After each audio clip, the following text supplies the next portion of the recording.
دعا ہے شہزادی کونین بارگاہ عزت میں آئے ہوئے ہر صاحب عزت کی عزت کو محفوظ فرمائے۔ میرا مالک بانیان کی یہ صف ازا بچائی، حاضرین کی یہ حاضری، نبی کی طیبہ طاہرہ سیدہ ظاہرہ بیٹی اپنی بارگاہ جلیلۃ القدر میں قبول و منظور فرمائے۔ عزاداری ہم نے برپا کی اپنی حیثیت کے مطابق، وہ اجر عطا فرمائیں اپنی شان کے مطابق، بہتر سے بہتر اجر عطا فرمائیں۔ آقا زادی صف ازا پہ صبح سے لے کے شام تک آنے والے ہر ایک سائل کے دل میں چھپی خواہش جو اس کے حق میں بہتر ہے، نبی کی بیٹی کے حق کا واسطہ، وہ قبول و منظور فرمائے۔ آخری سانس تک عقیدہ حق پہ استقامت نصیب فرمائے۔ موت کی ہچکی ہو زباں پہ ورد علی ولی اللہ جاری فرمائے۔ قبر کی پہلی رات ہو زیارت امیر نصیب فرمائے۔ قیامت کی صبح ہو شفاعت شبیر نصیب فرمائے۔ آقا دو جہاں سلطان زمان وارث کائنات ولی العصر کے مقدس ظہور میں تعجیل فرمائے۔ دعائیں قبولیت تک پہنچائیں، سہارا درود کا لیں، بلند آواز سے صلوات پڑھیں۔ اللہم صلی علی۔ خدا کا کام ہے دین بنانا، رسول کا کام ہے دین پہنچانا، امام کا کام ہے دین بچانا۔ بناتا اللہ ہے، پہنچاتا رسول ہے، بچاتا امام ہے۔ ان میں مشکل ترین امر ہے بچانا۔ کسی چیز کو پہنچانا آسان ہوتا ہے، پھر اس کی حفاظت کرنا مشکل ہوتا ہے۔ اللہ نے یہ ذمہ داری امام کے ذمہ لگائی ہے کہ وہ دین کا تحفظ کرے، لہذا امام بھی وہی بناتا ہے جو دین بناتا ہے۔ اگر دین بندوں کا بنایا تو پھر امام بھی بندوں کا بنایا، اگر دین اللہ کا بنایا ہوا ہے تو امام بھی اللہ کا بنایا ہوا۔ امامت وہ عہدہ ہے جسے دنیا کے رش کی ضرورت نہیں۔ یہ ضروری نہیں ہے کہ لوگوں کا رش ہو، لوگوں کا اکٹھ ہو اور وہ کہہ دیں امام ہے تو اسے امام مانا جائے۔ یہ بھی ضروری نہیں کہ اس کے پاس تخت ہو، وہ تخت پہ بیٹھے تو امام بنے۔ امامت کے لیے تخت ضروری نہیں، امامت کے لیے حکومت ضروری نہیں، امامت کے لیے اقتدار ضروری نہیں۔ اللہ نے سب سے پہلی حجت زمین پہ آدم کو اتارا تھا۔ اللہ نے آدم کو تخت نہیں دیا تھا، تاج نہیں دیا تھا، اقتدار نہیں دیا تھا، لشکر نہیں دیا تھا۔ خدا نے آدم کو بغیر تخت اور تاج کے زمین پہ اپنا پہلا خلیفہ بنا کے بھیج دیا۔ میرے مالک تیرا پہلا خلیفہ ہے، اسے تخت دے، اسے تاج دے، زمانے کو پتا چلے کہ جاہو جلال والا خلیفہ جلال والے اللہ کا ہوتا ہے۔ عجب نہیں کہ آواز پروردگار ہے، اگر آدم کو تخت اور تاج دے دیتا تو پھر قیامت تک اصول بن جانا تھا، جس کے پاس تخت ہوتا وہ میرا خلیفہ ہو جاتا، جس کے پاس تاج ہوتا وہ میرا خلیفہ ہو جاتا۔ زمانہ اس تخت اور تاج کو غلط استعمال کر لیتا۔ لوگ کہتے یہ تخت اور تاج اللہ کا دیا ہے، اس پہ بیٹھنے والا اللہ کا خلیفہ ہے، تو میرے مالک پھر ہمیں قیامت تک کیسے پتا چلے گا یہ بندوں کا بنایا ہے یا اللہ کا بنایا ہے؟ خدا نے کہا ہم نے آدم میں ایک صفت رکھ دی تھی، وہ صفت تلاش کرتے رہنا۔ میرے مالک آدم میں وہ صفت کیا تھی؟ دکھنے میں تو وہ عام انسانوں جیسا تھا، فرمایا اس میں ایک صفت تھی، ہم نے اسے فرشتوں سے سجدہ کروا دیا تھا، ہم نے ملائکہ کو جھکوا دیا تھا۔ اب قیامت تک یہ نہ دیکھنا تخت کس کے پاس ہے، یہ دیکھنا فرشتہ کس کے دروازے پہ آ رہا ہے، جس کے دروازے پہ۔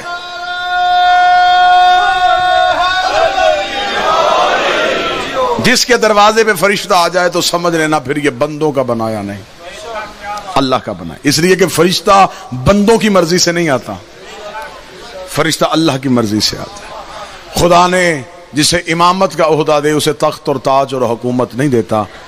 تخت اور تاج وقتی طور پہ بے عزتوں کو عزتیں تو عطا کر دیتا ہے۔ بندے اپنی عزت بڑھانے کے لیے حکومت کا سہارا تو لے سکتے ہیں، لیکن امامت کو اپنی قد بڑھانے کے لیے کسی چیز کی ضرورت نہیں۔ تمہید مکمل ہوئی، پہلا دعویٰ کروں، اس پہ 4 دلیلیں دوں اور آپ کو سلام کروں۔ یہ طے شدہ قانون ہے کہ امام اللہ بناتا ہے۔ اب میں دعویٰ کرنے لگا ہوں، اس دعوے پہ مجھے دلیل دینی ہے، مجمع کے اذہان کو مجھے ساتھ لے کے چلنا ہے۔ اللہ نے جنت اعمال کی وجہ سے نہیں، امام کی وجہ سے دینے ہیں۔ یہ دعویٰ ممبر سے ہوا جی. جنت اعمال کی وجہ سے نہیں، امام کی وجہ سے ملے. میرے پاس ایسے ایسے نام ہیں جن کے پاس اعمال کی گٹھڑیاں ہیں لیکن امام اچھا نہیں، جنت کے قریب ہی نہ پھٹک سکے. خدا نے تصور قیامت کھول کے بیان کر دیا. خدا نے تصور قیامت قرآن میں کھول کے بیان کر دیا. خدا نے کہا قیامت والے دن میں تمہیں تمہارے نام اعمال کی وجہ سے نہیں، میں تمہیں بلاؤں گا تمہارے امام کے نام پہ. آگے امام ہوگا، پیچھے ماننے والے ہوں گے. آگے امام ہوگا، پیچھے پیروکار ہوں گے. اگر امام جنت میں تو ماننے والے بھی جنت میں، امام جہنم میں تو ماننے والے بھی جہنم میں. ہمیں فخر ہے، ہم مطمئن ہو کے سو جاتے ہیں ہمارا امام صرف جنتی نہیں مالک جنت بھی ہے. جو بول سکے وہ زحمت فرمائے، جو ہاتھ اٹھا سکے وہ. ابتدائیہ ہے مجلس کا، تمہیدی مجلس، ابتدائیہ مجلس کا. شام تک مجلس جائے گی، ذہنوں کی زمین زرخیز ہو، آنے والے ہر ذاکر کو محنت نہ کرنی پڑے. امام کی وجہ سے جنت ملے گی. میں بات کھول کے بیان کر دیتا ہوں. چکوال ہے، یہاں عقیدہ بھی سنا جاتا ہے، دلیل بھی سنی جاتی ہے. جو بندہ یہاں ہاتھ رکھ کے نماز پڑھتا ہے وہ اپنی مرضی سے نہیں پڑھتا. آپ بولیں گے تو بات ہو سکتی ہے. اس نے کسی نہ کسی امام کی پیروی کی ہے. اس نے نبی دیکھا نہیں، اس نے اپنے امام سے پوچھا کہ نماز کیسے پڑھوں. اس کے امام نے کہا یہاں ہاتھ رکھ. اس نے امام کے کہنے پہ یہاں رکھ لیے. دوسرے امام نے کہا نہیں نہیں یہ طریقہ ٹھیک نہیں، یہاں رکھ. اسے یہاں رکھے. تیسرے کا نا یہاں رکھ. اسے یہاں رکھ لیں گے. ایک نے کہا نہیں کھول. اس نے کھول لیے. یہ جو فرق تھا یہاں سے فرقے بنے. اب یہ اماموں کا فرق نہ ہوتا تو پھر سارے ایک امام کو مان لیتے. ہر امام نے اپنا علیحدہ فرق بتا دیا. نہیں یہاں نہیں، یہاں، یہاں نہیں، یہاں. 1400 سال ہو گئے ابھی تک مسلمان اسی بات میں الجھے ہوئے ہیں. تیری نماز غلط، میری نماز ٹھیک. تیرا روزہ غلط، میرا روزہ ٹھیک. تیرا وضو غلط، میرا وضو. یہ بحث ختم کرو. اب یہ نہ بتاؤ نماز کس کی ٹھیک ہے، پہلے یہ بتاؤ امام کس کا ٹھیک ہے. یہ بحث نہیں اب چلنی. ہمیں یہ فلسفہ نہیں بتانا کہ کس کی نماز غلط کس کی نماز ٹھیک. پہلے یہ طے کرو امام کس کا ٹھیک. اور مجھے عزت علی کی قسم ہے کتنی خوش قسمت ہے شیعہ قوم. لوگ ہمیں غلط کہہ سکتے ہیں، ہمارے رہبر کو غلط نہیں کہہ سکتے. بندے مجھے برا کہہ سکتے ہیں، میرے امام کو برا نہیں کہہ سکتے. چکوال اگر جاگے تو میں جملہ پڑھوں مرید گناہگار ہو گزارا ہو جاتا ہے. میر گناہگار نہیں ہونا چاہیے. وہ قافلہ لٹ جاتا ہے جس کا میر کارواں اچھا نہ ہو. ہمیں فخر ہے کہ ہم گناہگار صحیح. امام پاک جنت ملنی ہے اچھے امام کی وجہ سے. سفارش چلنی ہے امام کی. اور اگر بچے کے نمبر میرٹ پہ ہی ہوں تو اسے سفارش کی کیا ضرورت. سفارش تو اسے چاہیے نا جو میرٹ سے تھوڑا ہے. ہم سمجھتے ہیں کہ ہمارے اعمال میں کمی ہو سکتی ہے.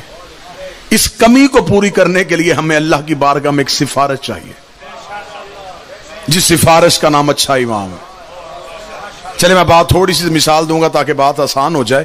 چھوٹے سے کیس میں موٹر سائیکل کے کاغذ نہ ہو اور پولیس والے بچہ پکڑ کے لے جائیں، وہ حوالات میں بند ہو، تو گھر کا بڑا اسے لے کے جاتا ہے جس کی تھانے میں چلتی ہے. وہ پورے علاقے سے کوئی ایسا معزز ترین فرد ڈھونڈتا ہے جو وہ جائے اور جا کے بچے کو لے آئے. تو آپ ہی مجھے بول کے بتائیں کہ وہ کاغذ موٹر سائیکل کے نہیں اور بچے کو حوالات سے لینے جانا ہے اور وہ سفارشی لے جائے اشتہاری جو پہلے 3 سال سے مطلوب ہو، وہ مدت کا بھاگا ہوا ہو اور واپس نہ پلٹا ہو، تو آپ کیا سمجھتے ہیں کہ وہ بچہ جو ہے وہ آزاد کر دیں گے؟ جو لے کے گیا، جس سے لے کے گیا، جو پہلے پکڑا ہوا تھا. اس کا مطلب اللہ نے اتنی عقل دی ہے کہ اپنے شہر کے تھانے میں اسے لے کے جاتے ہو جس کی تھانے میں چلتی ہے. اللہ کی عدالت میں اسے لے کے جا جس کی اللہ کی عدالت میں چلتی ہے. ہمیں فخر ہے کہ ہمارے پاس 14 سفارشیں ہیں. وہ شفیع المذنبین ہیں، وہ گناہگاروں کی شفاعت کریں گے۔ ایک بندے نے کوفے میں مولا علی سے پوچھ لیا تھا، اس نے کہا یا علی یہاں مدد کرتے ہیں وہاں بھی کریں گے؟ یہاں تو ہم جو چاہتے ہیں وہ آپ کر دیتے ہیں، وہاں چاہیے سب کچھ، وہاں بھی آپ مل جائیں گے؟ جو مولا نے جملہ کہا آپ کے چہروں پہ رونق آ جائے گی۔ علی مسکرا کے فرماتے جہاں امال تلنے ہیں وہاں علی تمہارا انتظار کرے گا، جہاں امال تلنے ہیں وہاں علی تمہارا انتظار کرے گا۔ اس نے کہا مولا قیامت کا جو منظر قرآن نے ہمیں بتایا ہے وہ منظر بڑا خطرناک ہے، ماں بچے نہیں پہچانے گی، اولاد ماں باپ نہیں پہچانے گی، وہاں کوئی کسی کو چہرے سے رشتوں سے نہیں پہچانے گا، تو یا علی اگر ہم وہاں پہنچ گئے تو آپ کو کیسے پہچانیں گے؟ کوئی نشانی بتائیں، کسی تخت پہ بیٹھے ہوں گے، کوئی سنہری تاج پہنے ہوئے ہوں گے، کہیں پردے کے پیچھے ہوں گے، کہیں دائیں کھڑے ہوں گے یا کہیں بائیں کھڑے ہوں گے، کوئی نہ کوئی نشانی تو ہمیں بھی بتائیے۔ علی مسکرا کے فرماتے ڈھونڈنے کی ضرورت ہی نہیں، انا صاحب المیزان، ترازو ہی علی کے ہاتھ میں ہوگا، تول ہی علی رہا ہوگا۔ جب علی نے کہا تول ہی علی رکھا ہوگا تو اس نے کہا یا علی اگر آپ تول رہے ہوں گے تو ہمارے گناہوں کی تعداد زیادہ ہو گئی، پھر تو عادل ہے، تو عدل کرے گا یا ہماری محبت دیکھے گا؟ تیرا تو عدل مشہور ہے۔ علی فرماتے وہاں تک پہنچ جانا، وہاں تک پہنچ جانا، رہ گئی امال میں کجی کمی اسے ہم ایسی پوری کر دیں گے جب فرشتے ایک پلڑے میں گناہ رکھیں گے، اگر گناہوں کا پلڑا وزنی ہو گیا تو ہم فرشتوں سے کہہ دیں گے ایک پلڑے میں اس کے گناہ رکھو، دوسرے میں ہماری ولا رکھو، ایک میں گناہ رکھ دو دوسرے میں ولا رکھ دو، پھر دیکھیں گے گناہ جہنم میں لے کے جاتے ہیں یا ہماری محبت جنت میں لے گی۔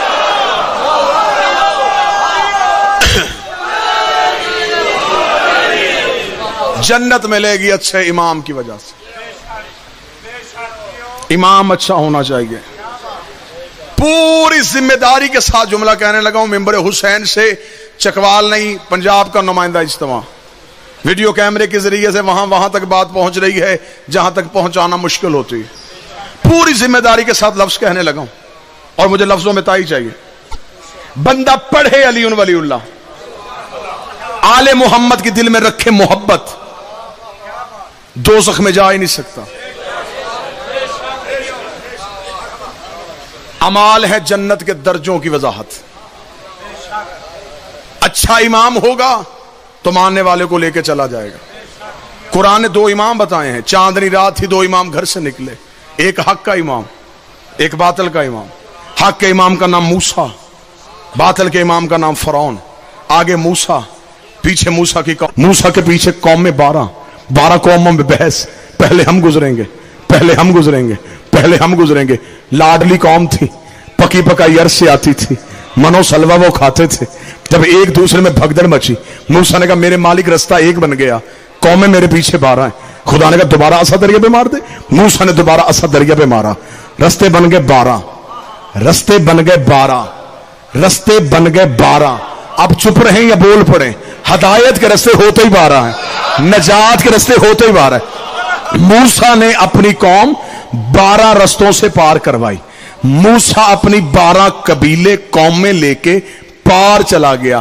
ایک معصوم، جملہ دینے لگا ہوں، ایک معصوم امام نے اتنی طاقت ہوتی ہے کہ وہ 12 قومیں پار کروا دے۔ 12 اماموں میں اتنی طاقت نہیں کہ وہ ایک قوم کو پار کروا۔ بادشاہ حسین عزت دے، شہزادی سہاد کو سلامت رکھ۔ ایک امام تھا، 12 قومیں پار، موسیٰ والے سارے پار۔ کیوں؟ امام اچھا تھا۔ فرعون والے سارے غرق، کیوں؟ امام برا تھا۔ موسیٰ والے بچے بھی امام کی وجہ سے، فرعون والے مرے بھی امام کی وجہ سے۔ اس دن خدا نے ملک الموت کو لسٹ نہیں دی تھی کہ اسے زندہ رکھ کسے بچا دے، اسے زندہ رکھ کسے بچا دے۔ اس دن پانی پہ وحی ہو گئی تھی، موسیٰ والوں کو چھیڑنا نہیں ہے، فرعون والوں کو چھوڑنا نہیں ہے۔ میرا تو یہی عقیدہ ہے، وہی پانی پہ ہو سکتی ہے تو اللہ دوزخ کی آگ میں بھی یہی کر دے گا۔ علی والوں کو چھیڑنا نہیں ہے، علی کے دشمن کو چھوڑنا۔ سارے پار گئے امام برحق کی وجہ سے۔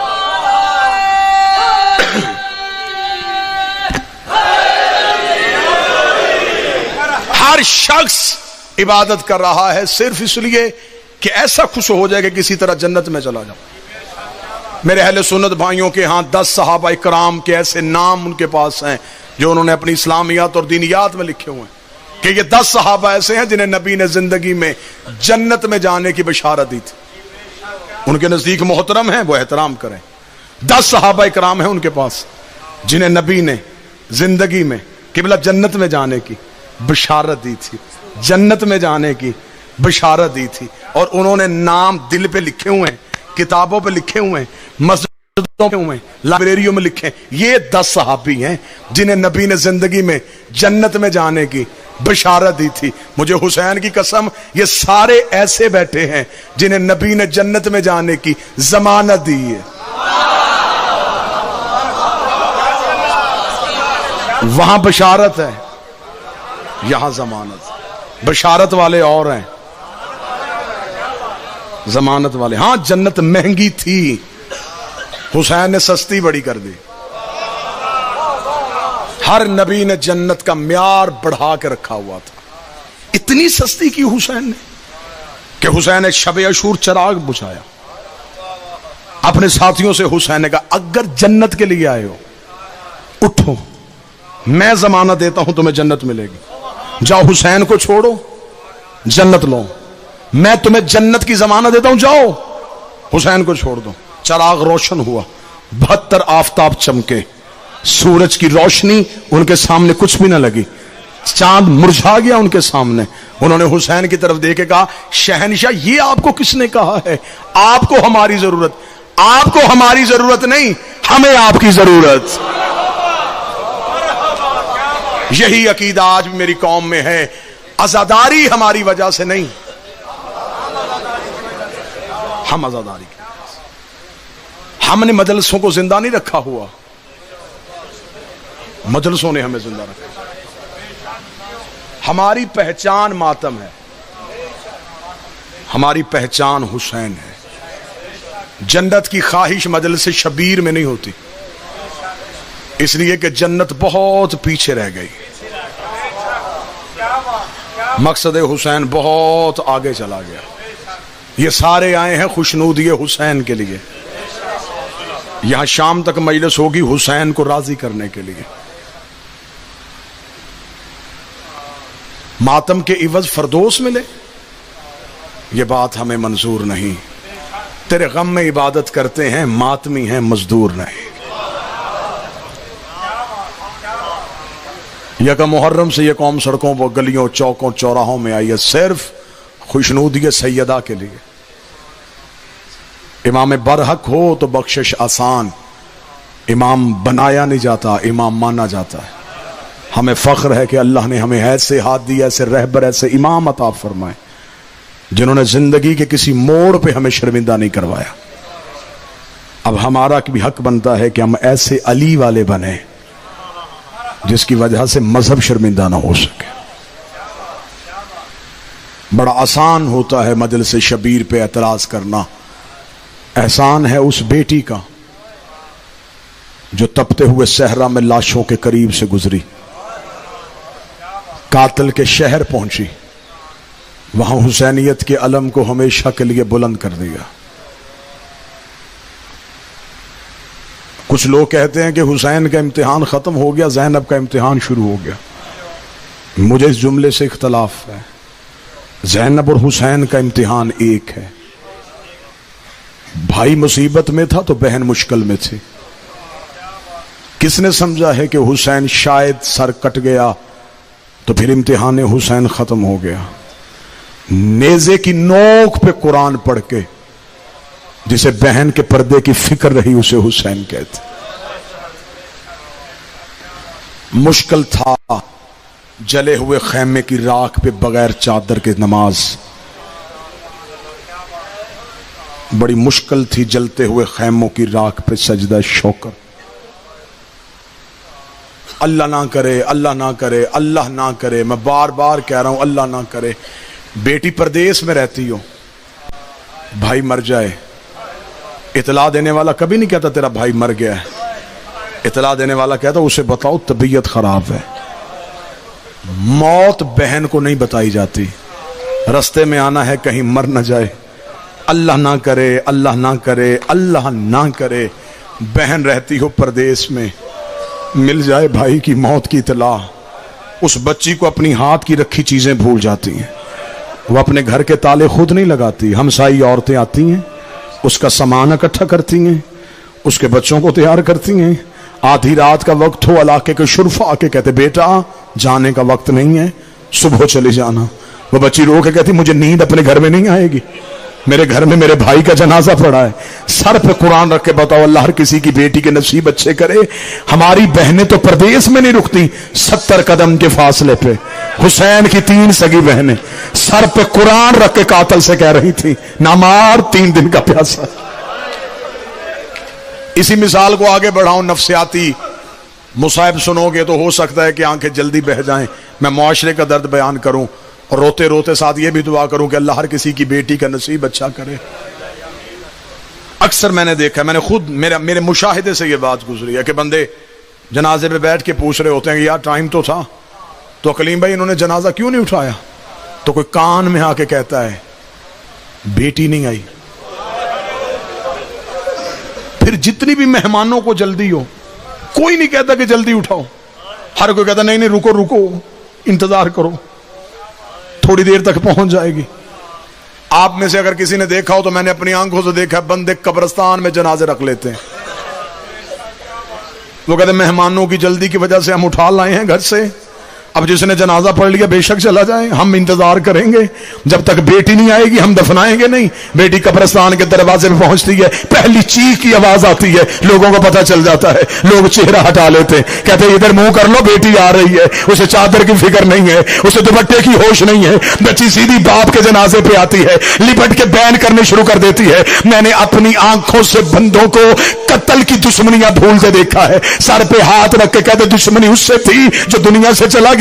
بیٹیاں ہر کسی کی سانجھی ہوتی ہیں، کسی چیز کی ضرورت ہو ہمارے گھر چلی آنا، مجھے بول کے بتاؤ لوگ اس بچی کے پیار کرتے ہیں یا تماچے مارتے ہیں؟ حسین کی 4 سال کی بیٹی کربلا کے جنگل میں رو رو کے کہتی رہی بابا بھی میرا مارا گیا۔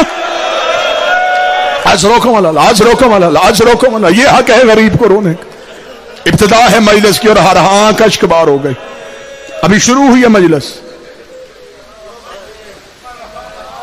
4 سال کی حسین کی بیٹی باپ کے قاتلوں سے، اسی مثال کو آگے بڑھا دیتا ہوں۔ کچھ مہمان جنازہ پڑھ کے چلے جاتے ہیں، کچھ کو انتظار ہوتا جو قریبی ہوتے ہیں کہ ہم جنازے کے بعد نہیں جائیں گے، ہم کل کے بعد جائیں گے، سوئم کے بعد جائیں گے۔ نہیں جاتی تو بیٹی نہیں جاتی۔ میں بالکل آپ کے معاشرے کی بات کر رہا ہوں، دروازے پہ کھڑی ہو جاتی، جاتی ہوئی رشتہ دار خواتین کو شکریہ ادا کر، مہربانی میرے بھائی کے جنازے پہ آئی۔ ان میں سے کوئی خاتون بھی پوچھ رہے نا بیٹا تو نے گھر نہیں جانا؟ وہ کہتی کیسے جاؤں، ابھی تو بھائی کا چہلم نہیں ہوا۔ میں تو سمجھا تھا کہ مجھے سمجھانی بات پڑے گی نہیں، ابھی میرے بھائی کا چہلم نہیں ہوا۔ ہاں میری ذمہ داریاں زیادہ ہیں، لیکن میں نے کوشش کی ہے میں اپنے بچوں کو بھیج دوں، میں بیٹھی رہوں گی۔ بھائی ریڑھی لگاتا ہو نا، بہن 40 دن بھائی کا دروازہ نہیں چھوڑتی، بہن کی کوشش سوچتے میں چہلم بھائی کا یہیں پہ کر کے جاؤں۔ رکھ میرے سر پہ قرآن و شیعہ قوم 11 محرم کو رسیوں والے ہاتھوں سے بہن بھائی کی لاش پہ آئی ہے، رو کے کہتی میرا بڑا جی چاہتا تھا، میرا ایک نہیں مارا گیا، میری صف بھائیوں کی ماری گئی ہے۔ اوے حسین میں تیرا چہلم کربلا میں کرتی، حسین مجبوری بن گئی ہے، نانے کی امت رسیاں لے کے آ گئی ہے، ہو سکتا ہے دوبارہ آؤں یا نہ آؤں۔ حسین ایک بار کہیں سے آواز تو دے، ایک ٹوٹے ہوئے تیر اور پتھروں کے ڈھیر کے نیچے سے آواز ہے ادھر آ تیرا حسین یہاں ہے، ادھر آ تیرا حسین یہاں ہے۔ کوئی سید بیٹھا مجھے معاف کر دینا، علی کی بیٹی اونٹ میں بیٹھی ہوئی تھی، میرے سر پہ قرآن رکھ کے پوچھ کسی نے بی بی کا اونٹ بٹھایا، کسی نے شہزادی کو اتارا؟ بی بی اونٹ سے ایسے اتری جیسے گھوڑے سے عباس اترا تھا، بھائی کی لاش میں آ کے کھڑی ہوئی، بہن کو بھائی کا سر نظر نہیں آیا، رو کے کہتی حسین تیرا سر کہاں ہے؟ کٹی ہوئی رگوں سے آواز آئی میرے سر کا نہ پوچھ، مجھے بتا تیری چادر کہاں؟ اعلی لعنت اللہ علی القوم الظالمین.